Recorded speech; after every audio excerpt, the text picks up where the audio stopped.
Something strange is happening at sea. Giant ships laden with oil are sailing under false names. They turn off their trackers, becoming invisible to the world.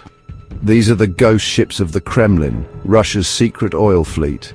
They exist because of a war and the West's attempt to stop it. These ships are a dangerous game, one with high stakes and even higher risks. This is the story of the Shadow Fleet. It's a story of international intrigue, environmental peril, and the struggle for power in a changing world. It's a story about how far some will go to circumvent the rules and the consequences they leave in their wake.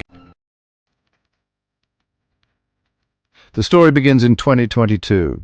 Russia invades Ukraine, shocking the world. The West responds with sanctions, aiming to cripple Russia's economy. One target: Russia's oil.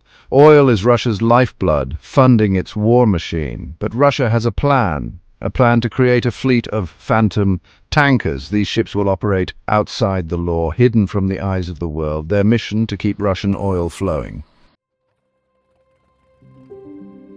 The Shadow Fleet uses stealth and deception. They employ a bag of tricks to evade detection. One tactic: turning off their AIS transponders. These devices broadcast a ship's location. With them off, the ships become ghosts, vanishing from tracking systems. Another trick: changing identities. A ship might be called one thing one day, another the next. Flags are switched, ownership obscured.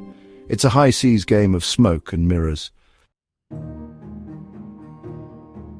Who owns these ghost ships? It's a question with a complicated answer. Often they're registered to shell companies. These are businesses with no real operations, existing only on paper. They're based in places like Dubai, Hong Kong, and Singapore. Their true owners remain hidden, shielded by layers of secrecy. The insurers of a risky business. Insurance is essential for shipping, but insuring the Shadow Fleet is a risky business. Reputable companies won't touch them, so they turn to smaller, less scrupulous insurers. These insurers operate in the shadows, willing to take on high-risk clients for a hefty price. Ticking time bombs, the environmental threat. Many Shadow Fleet vessels are old and poorly maintained.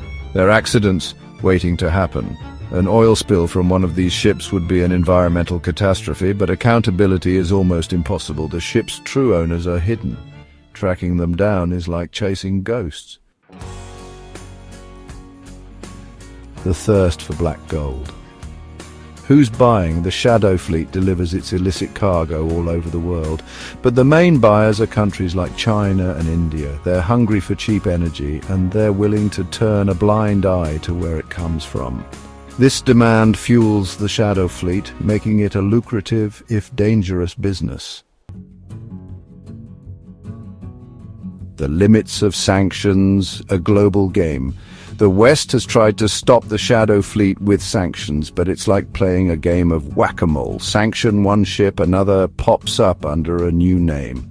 The global system relies on cooperation, but when countries prioritize profit over principle, enforcing the rules becomes a near-impossible task. A new world order, the Shadow Fleet's legacy.